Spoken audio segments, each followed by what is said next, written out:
ભાવનગર શહેરના રામદેવનગર શેરી નંબર 1 વિસ્તારમાં અચાનક વીજ વાયર તૂટી સીધો એક રહેણાંક મકાનની અંદર પડતા ભારે અફરાતફરીનો માહોલ સર્જાયો હતો।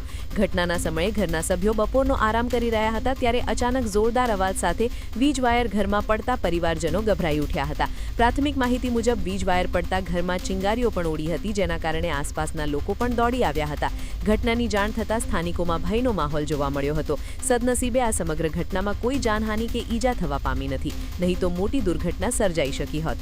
ઘરના મોભી દ્વારા તાત્કાલિક પીજીવીસીએલ વિભાગને જાણ કરવામાં આવી હતી। જો કે સ્થાનિકોના જણાવ્યા અનુસાર જાણ કર્યા બાદ પણ અંદાજે 1 કલાક જેટલો સમય વીતી ગયો હોવા છતાં પીજીવીસીએલનો કોઈ અધિકારી કે કર્મચારી ઘટના સ્થળે પહોંચ્યો ન હતો, જેના કારણે સ્થાનિકોમાં ભારે રોષ જોવા મળ્યો હતો।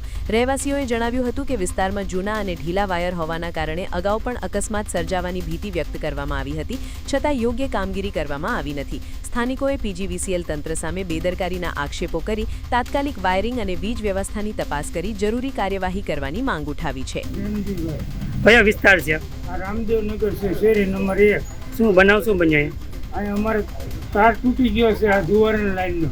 હા, અને અત્યારે અમે અમારા ઘરના બધા અહીંયા સૂતા હતા બપોરે, તો અમે બધા ઘરની અંદર હતા અને તાર બરોબર ફળિયાની અંદર પડ્યો। હજુ અમારા ઘરના બહાર જ નહીં રહી શકતા।